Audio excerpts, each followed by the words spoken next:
আমার মাইলেজ নিয়ে একটা কনসার্ন ছিল, কারণ ইউটিউবে এটার যে রিভিউ আছে আসার খাইলেই বাইকটা মানে অন্যান্য বাইকের চেয়ে একটু বেশি বাঁকাদারা হয়ে যায়। তো আসসালামু আলাইকুম গাইজ, আপনাদের সামনে নিয়ে আসলাম হিরো থ্রিলার 160R। এটা হচ্ছে ওল্ড মডেল, যেটা এখন ডিসকন্টিনিউড হয়ে গেছে। আর এটা একটা ইউজার রিভিউ। ইনি হচ্ছে আমার ফ্রেন্ড মোহাম্মদ আসিফ কবির অর্ণব। সো তার কাছ থেকে এটার সম্পর্কে ডিটেলস জানবো, যে কত কিলো ইউজ করলো এবং কি আসে বিষয়, সবকিছু আপনাদের জানাবো। চলুন শুরু করি। তো কবির, কি অবস্থা তোমার? এই তো আলহামদুলিল্লাহ। সো বাইকটা তুমি ইউজ করতেছো কতদিন ধরে? 1 বছর 6 মাস। এক্স্যাক্টলি 1 বছর 6 মাস। অ্যান্ড কত কিলোমিটার চালানো হয়েছে এই সময়ের মধ্যে? 16,000। 16,000-এর মতো। 16,000 প্লাস। তো বাইক সম্পর্কে আমি কিছু র্যান্ডম কোয়েশ্চেন করবো আর কি, মোটামুটি কিছু লিখে আনছি। আচ্ছা, যাই হোক। আর বাইক সম্পর্কে ডিটেলস এভরিথিং সবকিছু জানবো। তো প্রথমে শুরু করেছি, বাইকটা আসলে তুমি কিভাবে কিনলা বা কেন এই বাইকটাই চুজ করলা? বাইক তো এখন 150 সিসি রেঞ্জে অনেক বাইক আছে, আর এটার যে কম্পিটিটর জিক্সার, এফজেড, পালসার এবং অন্যান্য বাইক আছে। তো এই বাইকটা আসলে কেন নেওয়া? আর এবং এই বাইকটা আসলে নিলাম, এই বাইকটা বাজেটের মধ্যে ছিল, আর আমার বাজেটের মধ্যে মোটামুটি সবকিছুই ফুলফিল করতেছে। যেমন এই বাজেটের মধ্যে এবিএস আছে, সামনের চাকা এবিএস আছে, তারপরে একটা 150 সিসি বাইক, 160 সিসি, তারপরে মোটা চাকা আছে। সব দিক থেকে আমার কাছে জিনিসটা ভালো লাগছে এই জন্য।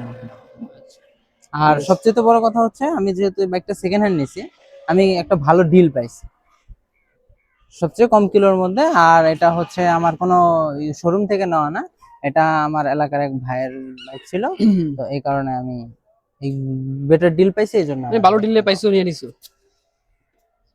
সো বাইকটা এত কিলোমিটার রাইড করলা, এর মধ্যে কোনো বড় কোনো সমস্যা এখন পর্যন্ত পেয়েছো তুমি? না, এখন পর্যন্ত কোনো বড় কোনো সমস্যা নাই। আলহামদুলিল্লাহ। বাইকটা আমি প্রথমে শঙ্কায় ছিলাম যে এই বাইকের অনেক ব্যাড রিভিউ আছে, হ্যাঁ। কিন্তু নেওয়ার পরে আমি প্রথম 2-3 মাস অনেক শঙ্কায় ছিলাম যে এটার অনেক পার্টস পাতি আছে যেগুলো পাওয়া যায় না বা আসলে বিষয়, পার্টসের দামও একটু বেশি শুনছেন? পার্টসের দামও একটু বেশি শুনছি। কিন্তু আমি যখন বাস রিয়েল লাইফে এটা চালাইতেছি বা ব্যবহার করতেছি, কিন্তু ততটা মানুষ যতটা বড় করে বিষয়গুলো দেখা, অতটা সমস্যা আমি এখনো পড়িনি। তোমার তো বেসিক ইউজ অফিস টু বাসা, বাসা টু অফিস, এর বাইরে কি কোনো লং ট্যুরে যাওয়া হয়েছে এখন পর্যন্ত বাইক না, নিয়ে? এখন পর্যন্ত এই বাইক নিয়ে ওইরকম কোনো লং ট্যুরে যাই নাই। আর এই বাইক সর্বোচ্চ রাইড করা হয় আমার ডেইলি বেসিসে, যদি সবচেয়ে বেশি হয় 50 থেকে 55 কিলোমিটার, এর বেশি আর মানে বাসা রাইড টু করা অফিস হয়। এই রেঞ্জের মধ্যে চালাও তুমি? আচ্ছা। সো প্রথমে জিজ্ঞাসা করবো যে বাইকের ইঞ্জিন পারফরমেন্স তোমার কাছে আসলে কেমন লাগছে? ইঞ্জিন পারফরমেন্স বলতে এটার উম, টান নিয়ে কোনো আমার প্রশ্ন নাই, যে একটু কম বা এরকম কোনো কখনো ফিল করি নাই, বা ওভারটেকিং এ কনফিডেন্স বা পেয়েছো বেশি? ব্রেকিং এ কোনো কনফিডেন্স ল্যাগ, কোনো ল্যাগ পাওয়া যায় না। আচ্ছা, আর এটা টর্ক তো অনেক বেশি, এটা টর্ক হচ্ছে 14 নিউটন মিটার, হুম আর হর্স পাওয়ার হচ্ছে 15 হর্স পাওয়ার। হুম। সো সেই দিক থেকে আসলে ওভারটেকিং বা খাড়া টানের যে বিষয়টা, সেটা খুব ভালোই পাওয়ার কথা। হুম। আর ইঞ্জিনের ভাইব্রেশন, হিটিং, এরকম কোনো ইস্যু তুমি পেয়েছো না, কিনা? হিটিং আছে, ইঞ্জিনের হিটিংটা হিটিং কিরকম একটু বলো। আছে। আর সিনথেটিক, আমি সিনথেটিক মোবিল ইউজ করি, ফুল সিনথেটিক। তারপরেও আহ, যে কোনো মোবিল ঢালার পরে আমি মোটুল 10W40 ইউজ করতেছি, কোম্পানি থেকে 30 ইউজ করতে বলছে, তারপর আমি 40 একটু ইউজ মোটাটা, হ্যাঁ। করতেছি। আমার ইঞ্জিন প্রথম 500 থেকে 500 থাকলে, 0 থেকে 500 পর্যন্ত একটু গরম হয়, 500 পর থেকে 2500 পর্যন্ত স্মুথ থাকে। মানে মোবিলটা প্রথম ডালার পর একটু ব্রেকিং যে পিরিয়ড আছে মোবিলের, হুম মানে ইঞ্জিন অয়েলের, তখন একটু হিট হয় বেশি, হুম। আর পরে আবার স্মুথ হয়ে যায়। স্মুথ হয়ে যায়, কিন্তু 2500 ক্রস করলেই হুম। আমি যত ভালো মোবিলই ঢালতেছি না কেন, আমার এটা চেঞ্জ করতে বলতেছে, আমার ইঞ্জিনই বলতেছে আমাকে যে এটা চেঞ্জ ইঞ্জিনের করে ফেলো। সাউন্ড, এভরিথিং, গিয়ার হুম শিফটিং এর হুম। কারণে বোঝা যায়। আচ্ছা, বর্তমানে কোন মোবিলটা ইউজ করা হইতাছে? মোটুলের মটুলের 7100। 7100। এটা এবং বর্তমান বাজার মূল্য কত পড়তেছে? 1450, 1400, মানে ফুল সিনথেটিক 1350। মটুলের যে ইঞ্জিন অয়েলটা আছে সেটা ইউজ করতেছে। ঠিক আছে। আর এই বাইকের তো কোনো মোবিল ফিল্টার নাই, মানে ইঞ্জিন অয়েল না ফিল্টার, না, তো সেদিক থেকে একটু সেভিংস হইতাছে, যেহেতু এক্সট্রা কোনো কস্ট পড়তেছে না। এক্সট্রা কোনো কস্ট নাই, কিন্তু তোমার ওই বারবার আমার চেঞ্জ 2বার ওয়াশ করা লাগতেছে, ওই যে মোবিলের যে গসটা থাকে ভিতরে, ওইটা ওয়াশ করা লাগতেছে। আচ্ছা, আরেকটা বলবো যে বাইকের কন্ট্রোলিংটা আসলে কিরকম? কিন্তু সিটিতে রাইড করে আবার হাইওয়েতে রাইড করা হয়। সো আসলে কন্ট্রোলিংটা কিরকম সেটা যদি একটু বলতাম। কন্ট্রোলিং ফার বেটার, অন্যান্য 8-10টা বাইক থেকে ফার বেটার।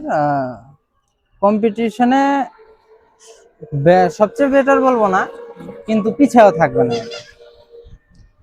অন্য কোনো বাইক রাইড করা হয়েছে যদি তুমি এটার সাথে জিক্সার এফজেড বা হুম। অন্য কোনো বাইক কম্পেয়ার করো তাহলে কেমন দাঁড়াবে?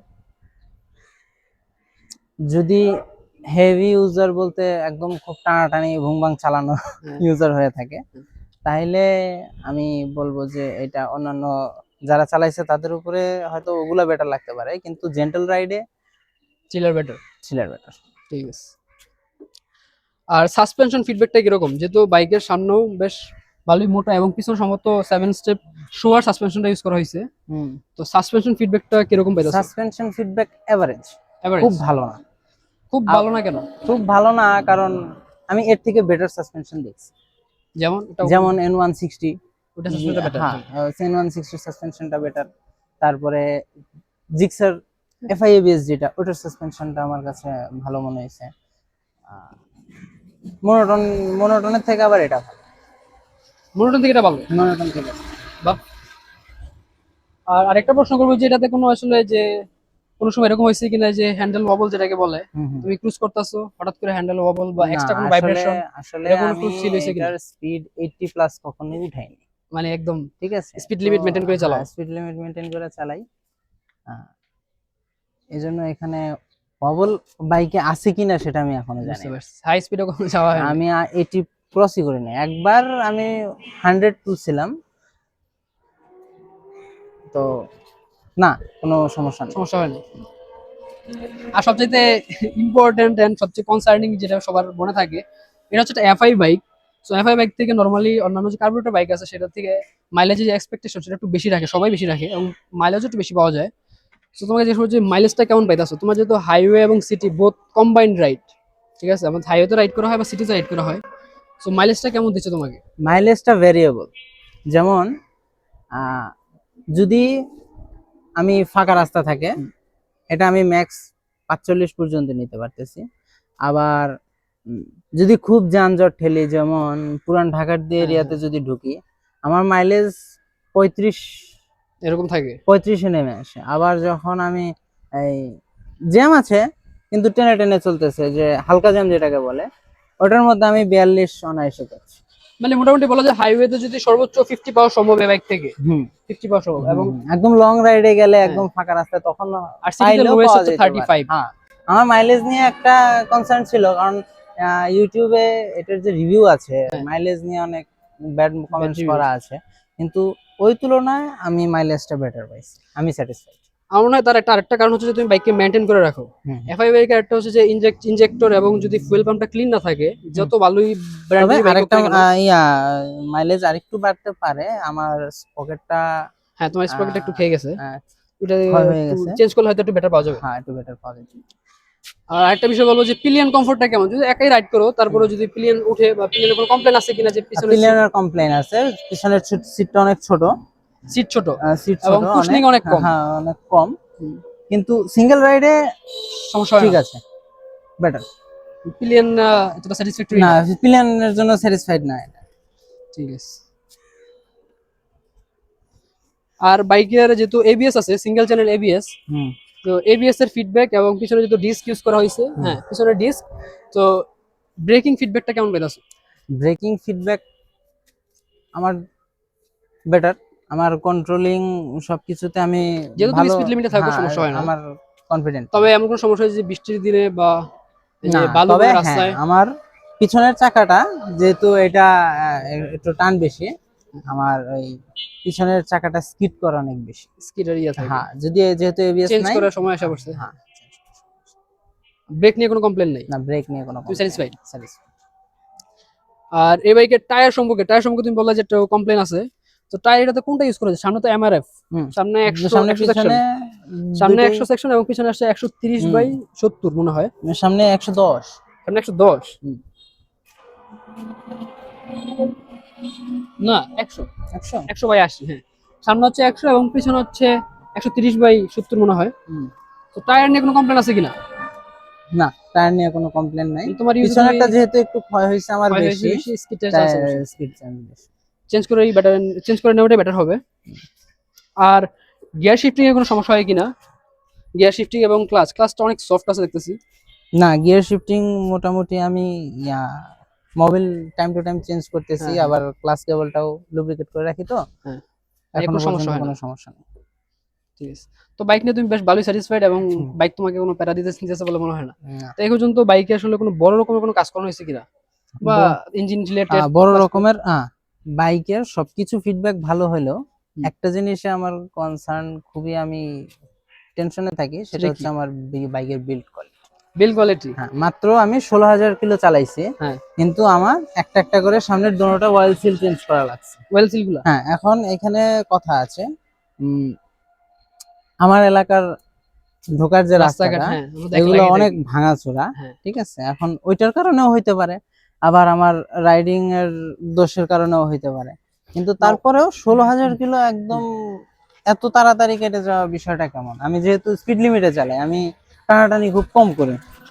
ঠিক আছে, তারপরে মানে ওয়েল সিল দুইটা একবার করে চেঞ্জ করা হয়েছে। হ্যাঁ, And একবার এটা চেঞ্জ করা হয়েছে, আর একবার ওপাশটা চেঞ্জ করা হয়েছে। তারপর এখন সমস্যা আসে নাই। আর কোনো সমস্যা আসছে নাই। আর বাইকটা নিয়ে আমি একবার আছাড় খাইছিলাম। হ্যাঁ, আছাড় খাওয়াতে আমার এই যে ফুটরেস্টটা একটু চেপে গেছে। এখন দুই অনেকের সাইডে আছে চেপে গেছে। ভেঙে যায়, আমারটা ভাঙে নাই, হুম। কিন্তু বাঁকা হয়ে গেছে। আর আছাড় খাইলেই বাইকটা মানে অন্যান্য বাইকের চাইতে একটু বেশি বাঁকা দেওয়া হয়ে যায়। মানে বিল কোয়ালিটি নিয়ে তুমি একটু স্যাটিসফাইড না, একটু বেটার হতে আর পারতো। একটু বেটার হইতে একটু পারতো, বেটার হতে পারতো। কিন্তু বাজেট টু বাজেট বাজেটের অনুযায়ী দিকে মোর চিন্তা দ্যান করলে এনাফ। ঠিকঠাক আছে। আর এটা সামনে যে প্লাস্টিক বিল কোয়ালিটি সেটা হুম, বেশ স্টার্ডি মনে হইতেছে, কোনো ফ্লেক্স নাই। হুম, একটু ক্যারকের শব্দ আছে, কিন্তু তেমন ফ্লেক্স নাই। না। আর পেন্ট কোয়ালিটি তোমার কাছে কেমন লাগছে? পেন্ট কোয়ালিটি, আমি বাইকটা পলিশ করাই না, হুম। তারপরেও বাইকটা এক আমি 1.5 বছর চালালেও বাইকটার বয়স 2 বছর। মানে টোটাল বাইকের বছরই 2 টোটাল বছর। বাইকের বয়স 2 বছর, কিন্তু 2 বছরে বাইকটার কোয়ালিটি, মোটামুটি পেন্ট কোয়ালিটি ঠিকঠাক আছে। ঠিকঠাক আছে। আর এটা সামনে হচ্ছে, এটা সামনে না, এটা ফুল এলইডি সেটআপ, হুম, ইন্ডিকেটর, ব্রেকস এবং ফ্রন্ট সব জায়গায় এলইডি সেটআপ, কোনো হ্যালোজেন ইউজ করা হয় নাই। হুম। আর তোমার যে সামনের হেডলাইটের ফিডব্যাকটা কেমন, লুমিনেশন কেমন? লুমিনেশন এভারেজ, হাইওয়েতে গেলে দেখা যায় একদমই না, দেখা যাবে না। এটা সব বাইকই একটা। হ্যাঁ, ফগ লাইট ইউজ করতে হবে। হ্যাঁ, তুমি দেখতাম ফগ লাইট ইনস্টল করে রাখছো। আমার ছোট ছোট দুইটা আছে। হ্যাঁ, মানে সিটিতে headlight always more than enough. চলে। তো এখন পর্যন্ত বাইক নিয়ে তোমার কোনো মেজর কোনো কমপ্লেন নাই নাই? না, এখনো পর্যন্ত মেজর কোনো কমপ্লেন নাই, কারণ কমপ্লেনে আসার বয়স হয় নাই বাইকের। হ্যাঁ, বাইক যেহেতু 2 বছর, বয়স অনেক কম হুম। একটা বাইক হিসাবে, এবং আর বেশ ভালোই পারফরমেন্স দিতেছে। ওটাও খুব কম, 16,000 কিলো মাত্র। তো বাইক বেশ ভালোই চালাইতেছো, এর কোনো সমস্যা নাই। আর যদি তোমাকে এখন বলা হয় যে এই বাইকটা কোনো কারণে নষ্ট হয়ে যায় বা চুরি হয়ে যায় বা আল্লাহ না করে কিছুটা হয়ে গেল, তুমি কি আবার এই বাইকটা কিনবা? যদি সেম একটা সুন্দর একটা বাজেটে পাও, বা সেম একটা সুন্দর ইয়াতে পাও, প্রাইসে পাও? সেম বাজেটে হইলে, বা আমি যত দিয়ে কিনছি, হ্যাঁ, আমি এই বাইকটা পাইছিলাম 4,500 কিলো চলা। হ্যাঁ, আমি এই বাইকটা কিনছিলাম 1,25,000 টাকা। ঠিক আছে, 1,35,000। হ্যাঁ, 1,35,000 টাকা আমার কাগজপত্র এক্সট্রা কোনো কিছুতে পে করা লাগে না, টোটাল বাজেট 1,35,000। 35, হ্যাঁ। মানে তো ওনার যে হ্যাঁ, এটা আগে কিনছিল, ওনার আসলে ব্যাংক ড্রাফট করা ছিল, সে কারণে তার আসলে নাম ট্রান্সফার এসব কোনো ঝামেলা যেতে হয় নাই। হুম। 1,35,000 খুব ভালো একটা ডিল পাইছিল সে। তো আমার যদি এই সেম কন্ডিশনের বাইক 1,40,000 নিয়েও এরপরে পাই, আমি কিনবো, কারণ এই বাজেটে আমি অন্য কিছু এর থেকে বেটার কিছু পাবো না। কিন্তু আমার বাজেট যদি বাড়ে, তাহলে তো আমি অন্য অপশনে। অন্য অপশন কি তোমার কি মনে হয় এটার থেকে ভালো? ঠিক আছে, একটু ভালো বা অন্যান্য কোন বাইকটা তোমার আসলে ভালো মনে হয় এটার তুলনায়? যদি বাজেট কোনো সমস্যা না হয়, তুমি বাজেট বর্তমানে যদি 150 সিসির মধ্যে কোন বাইকটা কিনতে চাও? নেগেট স্পোর্টসে, নেগেট স্পোর্টস, হ্যাঁ, কমিউটার মধ্যে। আমি কমিউটারের মধ্যে আমার ইচ্ছা আছে N160। তোমার ফেভারিট? হ্যাঁ, হ্যাঁ, N160টা কেনার। আর আরেকটা বাইক যদি চুজ করতে হয়, সেটা হচ্ছে জিক্সার FIS। জিক্সার এফআইবিএস। মানে জিক্সার এফআইবিএস আর N160, যেটা আছে বাংলাদেশে বর্তমানে একদম হট কেক, আর এটাই সবার ফেভারিট। তবে যদি হ্যাঁ, বাজেট একটু বেশি, কিন্তু এই হ্যাঁ, বাজেটে এই বাইকটা এর থেকে বেস্ট হয় না, কারণ এফআই পাইতেছেন, এবিএস পাইতেছেন, এন্ড লুকসও গুড, কন্ট্রোলিং গুড, সাসপেনশন সেটআপও অনেক ভালো। মানে ওভারঅল কমপ্লিট একটা প্যাকেজ কম বাজেটের মধ্যে। আর যদিও এই বাইকটা ডিজাইনের কারণে, আর ডিজাইন একটা অনেকে ডিজাইন পছন্দ একটা করে না, এটা ফ্যাক্ট ছিল, হ্যাঁ। অনেকে পছন্দ করে নাই, হুম, কিন্তু এই বাইকটার রোড প্রেজেন্স খুব ভালো। হ্যাঁ, আমি যেটা খেয়াল করছি যে রাস্তায় R15 নিয়েও যখন জ্যামে আমার পাশে দাঁড়ায়, R15 বসে থেকে এই বাইকের দিকে তাকায় থাকে। রোড প্রেজেন্সটা সুন্দর। হ্যাঁ, রোড প্রেজেন্স ভালো। আর যখন কোথাও যাই বা ঘুরতে টুরতে যাই, মানে অনেকেই জিজ্ঞেস করে বা এটা কি বাইক, কি আসে, সে বাইক সম্পর্কে অনেক কিছু জানতে চায়। একটা প্রেজেন্স আছে। এটার একটা প্রেজেন্স আছে, রোড প্রেজেন্স আছে। সো লাস্ট কোয়েশ্চেন তোমার জন্য, সেটা হচ্ছে যে বাইকটা যদি তুমি রেট করতে হয় 10 এর মধ্যে কত দিবা? 10-এর মধ্যে আমি ওভারঅল যদি রেটিং করি, সবকিছু মিলাইয়া ওভারঅল মাইলেজ, স্পেক্স, খরচ, সার্ভিস এভরিথিং মিলে তুমি আসলে রেট করলে কত দিবে? এভরিথিং রেট করলে 10-এ 8.5। 8.5? 8.5 মানে একদম আমি দেবো। স্ট্রং একটা বাইক। কারণ আমার কাছে শুধুমাত্র বিল্ড কোয়ালিটিটা, আরেকটা বিষয়, আমার এটা যেহেতু বেশি ধরা হয়, একটু ঠিক আমার আছে, এটার পেইন্টটা উঠে গেছে। এটা সব বাইকে এটা উঠে, সব বাইকের সমস্যা। হ্যাঁ, কিন্তু আমারটা একটু তাড়াতাড়ি উঠে গেছে। হ্যাঁ, এটা কমন, সব বাইকের গ্র্যাব রেলের যে ইয়াটা আছে এটা উঠে যায়। তো, এটা কোনো বড় একটা ইস্যু না, বাট বিল কোয়ালিটিটা কম্প্রোমাইজ করলে কিছুটা, ওভারঅল খুব ভালো একটা বাইক। হ্যাঁ, অফিস অফিস যারা করে, পার্সোনাল ইউজের জন্য পার্সোনাল খুবই ভালো। ইউজের জন্য খুবই ভালো। তবে আপনার যদি টানাটানি করার খুব শখ থাকে, তাহলে এই বাইকটা অ্যাভয়েড করাই ভালো। এটা জেন্টলম্যান বাইক। হ্যাঁ, সো এটা, এই বাইক নিয়ে একটা রাইডিং এক্সপিরিয়েন্স ভিডিও বানাবো, তো সেটাও আসবে। যারা ওইটা দেখতে চান অবশ্যই সাবস্ক্রাইব করে রাখবেন। রাইডিং এক্সপিরিয়েন্স আমার কাছে কেমন লাগলো, ওভারঅল ফিডব্যাক, মানে ফার্স্ট ইমপ্রেশনের বাইকটা আমার কাছে ভালো লাগলো কি খারাপ লাগলো সেটা সেখানে আলোচনা করবো। So thanks for watching.